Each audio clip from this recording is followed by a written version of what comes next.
Yeah, sorry about that. Took a while, didn't it? Because, my production style was sort of... I sort of went with it originally in the hopes of being more productive, but instead I ended up being less productive.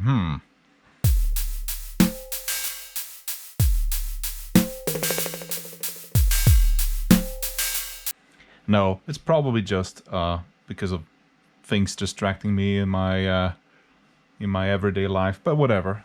So, welcome back to Volume 2 of our Athlon 64 3200 Plus look and demonstration here. So, if you're not really if you're not fully clued in on what kind of hardware is in this machine, well, refer back to Volume 1, because we're just gonna look at something else today.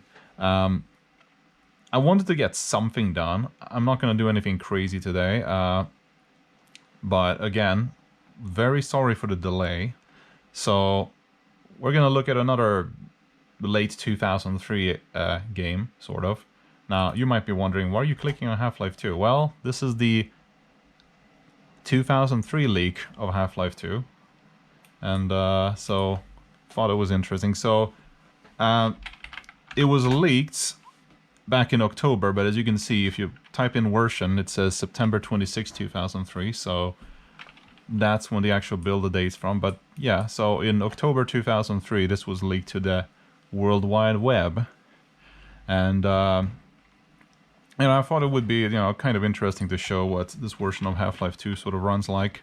Let's type in some random map, or, well, not random map, but... Well, that's the wrong one. But what the hell. So, this is kind of a very rough version of the game, obviously. Does the whole node rebuild. A lot of errors. So, yeah, clearly it's not an exact fucking same version as the E3 demonstration that same year, but, everyone's just kind of standing around. Hello, fuckface, what are you doing? Oh, hey, shitheel. But as you can see, well, you have the typical, I don't know if this version uses DX9 effects. It does use a lot of environment maps. It does use, where applicable, I guess it uses normal maps. Yeah, these are normal maps, aren't they? If you look carefully enough. So it's a interesting version of the game. I'm just gonna muck around here because I kind of wanted to show something, I guess. Well, namely how it sort of performs and how it looks in general. Obviously, this is very much unfinished code. Very unfinished, so... But it's interesting to see what the state of Half-Life 2 was like, even in leaked form back then. So I'm just gonna... Oh, okay, that's doing well. So, yeah, I made sure to have Fraps running this time, by the way. That was a request I got not too long ago, so I made sure to have Fraps running, because I figured it doesn't hurt if you can tell how things are actually running. So yeah, as you can see, I'm doing fucking super well. But, it's kind of interesting for, like, reference, right? So obviously this area isn't running too bad, but as you can see, the game is not exactly keeping it 100% above the 60 Hertz line there, is it? But now, obviously this is... Like, when I say this isn't optimized, I mean it's sometimes, like, really not optimized. Although, it does kind of make me wonder what sort of computers they were demonstrating the game with, at E3 the same year. Because there is some slowdown happening in places where you don't really see a lot of slowdown happening, but, like, happening in the E3 build, but whatever.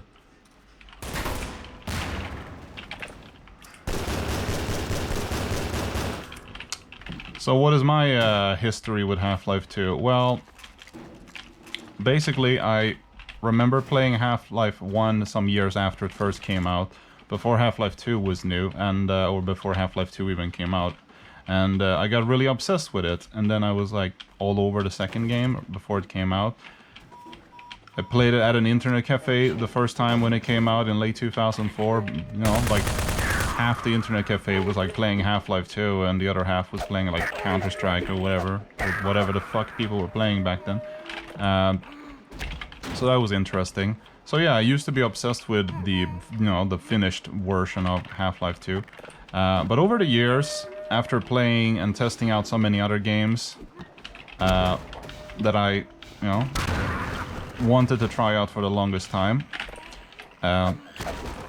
whether because I read like retrospectives in magazines back then, or because of just coming across them by accident, or just on happenstance.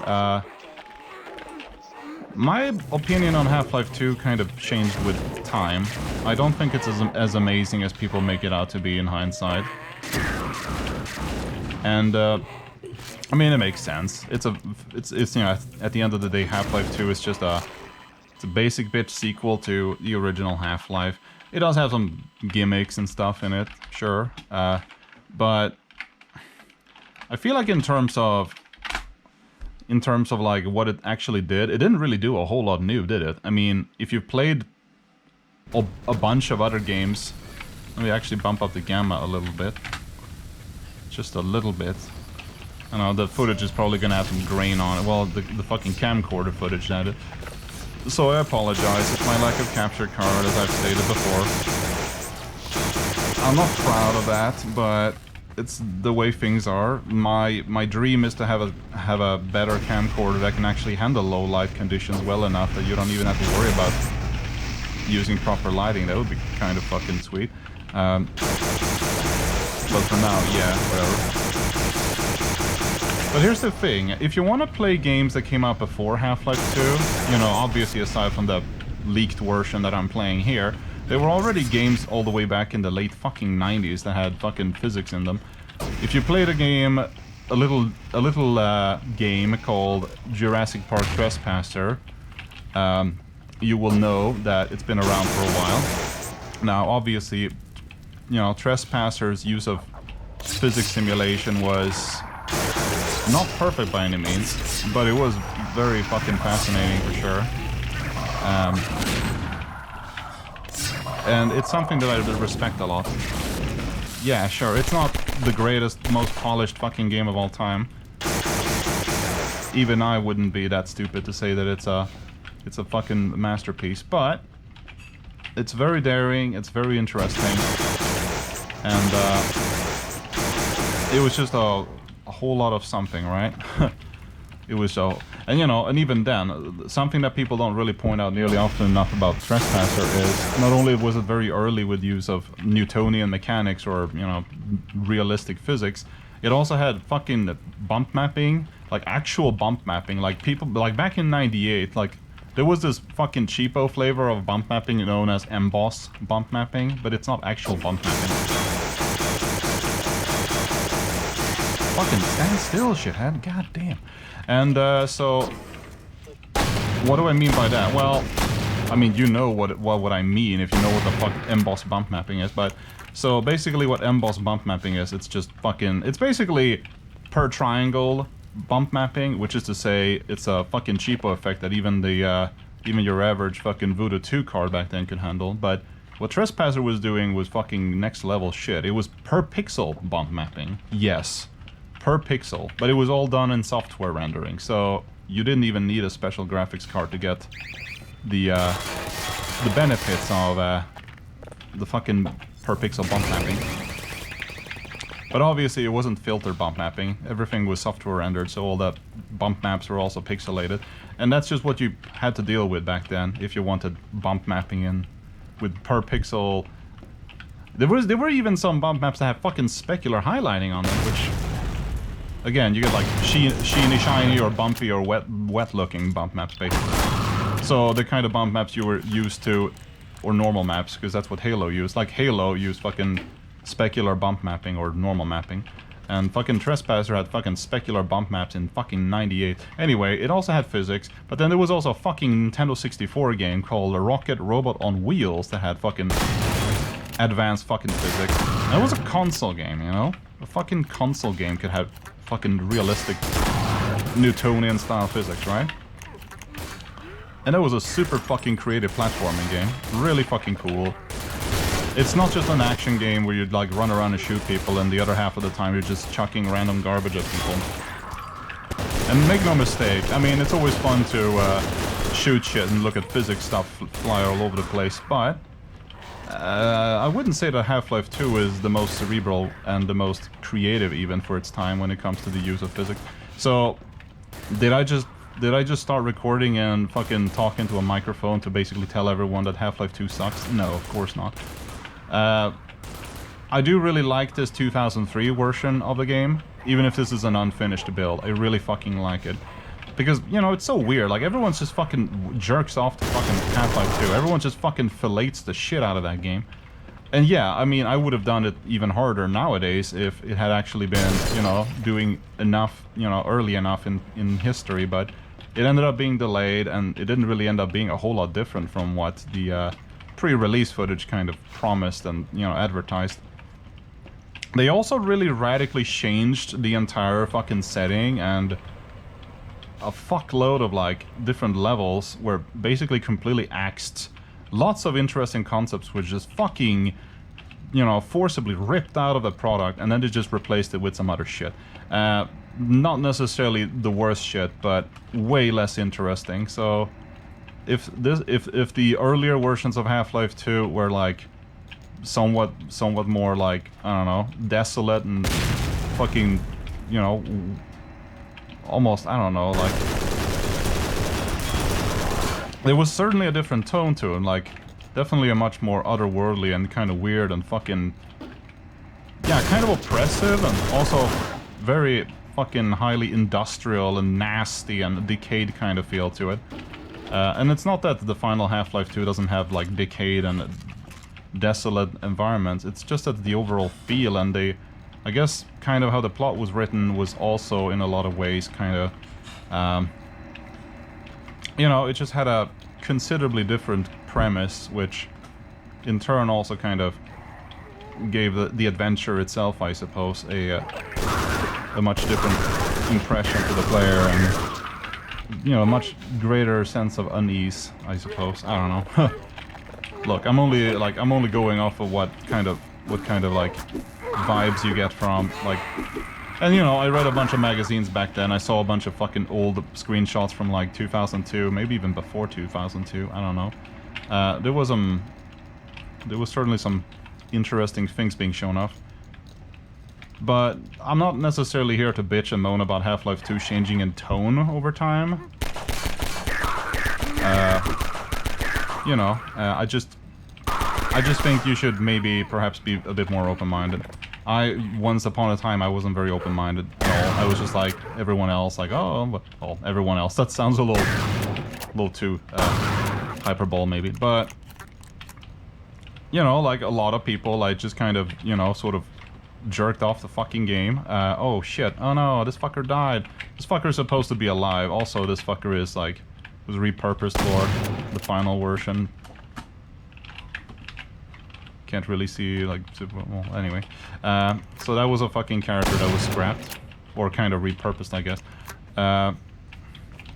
So yeah, this particular level is kind of interesting because it's part of a kind of this ship level that was supposed to be in Half-Life 2 originally, but oh, as you can see, there's no like level transition here, so that's cool. Might as well switch map. So yeah, you know, I probably already lost a few people by basically insinuating that Half-Life 2 is not the greatest fucking thing of all time. Does it have to be? I don't know. I'm not saying it's a terrible game. I'm just saying, pre-release Half-Life 2, deeply fucking fascinating. And sure, this build has a lot of, was basically the transition period, so I'm not saying that this build was somehow so fucking radically different that it was gonna be, like, almost completely unlike the final product, but Well, I don't know. I guess it's just the idea itself that Half-Life 2 could have been radically different. Oh, now it actually works. Well, usually when I play this fucking map, the gunship doesn't do anything. It's just stuck in one place. Holy shit, it actually works now. Oh, that's interesting. That said, I really fucking love this pre-release version of Half-Life 2. Yeah, it's unfinished. Yeah, it's not a complete game, but what the fuck? Oh, fuck. Oh, well, I guess I flipped the fucking car. And no, I don't have a fucking gravity gun, I guess. Can I, give myself a, what is it called? Fizz cannon or something? God, fucking... Does that work? Yeah, it did. Okay, cool. So, you know, if this game had come out in 2003 and they wouldn't have fucking scrapped most of the fucking game and reworked it, could have been very interesting nonetheless. I'm not sure if Valve were just like a bunch of fucking sadistic, like, or like, yeah, they were like masochist sadists that were like, we're gonna force the playtesters to like play our perfectly fucking polished to a sheen and the motherfucking cookie cutter game here that has to like satisfy all the it has to like titillate every part of the lizard brain instead of going with something that was actually kind of risky and interesting. So, you know, I mean, you know, I like the original Half-Life. It's not my favorite game of all time, but it's a really fucking solid game. Oh wait, I guess the gunship isn't gonna do its usual routine. Oh, did it get fucking stuck? Okay, whatever. I didn't hit that one, did I? Interesting. So... Oh, that's interesting. It actually gets pushed away by the explosion. Anyway, whatever. So this level runs fine on this machine. No shit, I guess. Now, there are some spots where there's a little bit of slowdown, but... Yeah, you know, whatever. Yeah, some weird shit. Anyway, I think I've shown enough. So basically, the moral of the story is, God. Now, I have like a fucking thing right in front of me. I have this like fucking camera stand, so I'm like trying to fucking type on the keyboard. Like without really directly seeing most of the keyboard. So that's why I'm kind of retrying. Anyway, so... Now, what else? We could try something fast, something a little short here. I'm gonna fire up kkrieger, which is... Well, it's a 2004 game, so I guess I'm kind of cheating, but I wanted to show off something that doesn't take too long to fuck around in. Yeah, I don't know, you know, and even Deus Ex Invisible War, which I will get to, actually, within a not-too-distant future. Even Invisible War is a game that has a lot of physics fuckery going on. And I actually really fucking like Invisible War. It's a game that's grown on me quite a lot. And yeah, look. I get it. The original Deus Ex is fucking cool. Don't get me wrong. But if I want to have fun with physics shit, and if I want to have decent fucking melee combat, I always fucking refer to Invisible War. It's great. And no, Human Revolution does not have fucking good melee combat. I'm sorry. It's just... You tap a fucking button and you watch cutscenes the game. Human Revolution, I don't know, like... I mean, there are fun aspects to it, don't get me wrong, but shit, I don't know. I don't fucking know. So, well, anyway, so... What is this shit? Well, it's a game that takes up less than 100 kilobytes of space. And whenever you fire up the executable, it basically generates hundreds of megabytes worth of fucking data for fairly competent texture mapping and very good use of lighting and shit. So basically there is fucking stencil shadows everywhere. Everything is normal mapped as far as I can tell. Does this game have self-shadowing? I don't know. Doesn't look like it. I'm not sure if it has self-shadowing. Maybe not. So it's not necessarily Invisible War and or Secret Service Security Breach levels of complex shadowing, but, you know, whatever. It looks fucking good for a 96 kilobyte game. It was like a demo scene game. People were like... Someone made. From like a German team of programmers fucking made, and... They kind of wanted to like show off what you could do in a few kilobytes of code. Yeah, that's pretty fucking neat.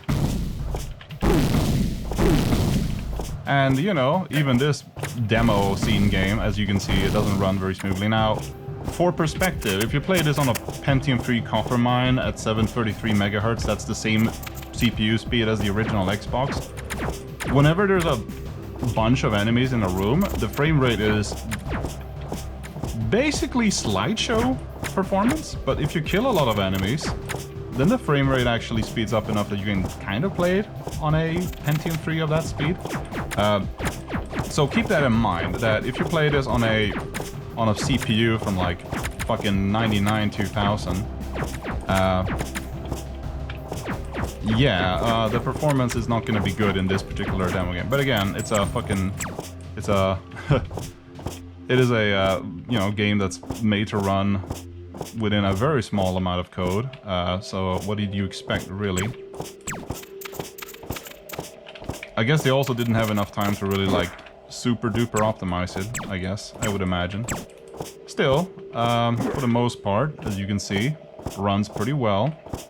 It does slow down whenever you open a new room and a bunch of new enemies show up. Which again, I would imagine it's because, well, obviously animated characters. Actually, there is self-shadowing. Holy shit, look at that. So yeah, I guess the animated characters combined with all the fucking fancy effects probably does something to slow performance down. Which makes sense, I suppose. So, well, yeah, as you can see, it's fun to fuck around with the shadows here. You can just shoot a gun and watch a fucking light show happen in front of you. Woo! And, you know, some of these normal maps look pretty fucking slick. I gotta say, they're pretty mesmerizing. You just look at them like, holy shit. So, yeah, you know, if you know, obviously there is information on the web if you need to know how the fuck they managed to make all of these textures happen in 96 kilobytes of code. They basically, you know, to put it very bluntly and very shortly, they basically just had fucking they basically like generated textures from like what's essentially like file history data. So they basically have a bunch of fucking text that essentially defines the attributes of the texture map. I guess they also use a lot of like very like fractional data to generate like larger pieces of data, all sorts of shit. In terms of geometry, I guess they use like, they basically just tediously generated like larger models by just stitching together lots of geometric primitives or whatever the fuck. Stuff like that. Woo! Fucking sweet. So yeah, it's not the most mind-bending game. It's certainly a lot more mindless than even something like Doom 3 is. Look, I'm not shitting on Doom 3 or anything. Just saying. Just being real, I guess. So yeah, but yeah, holy fuck, the amount of normal mapping here.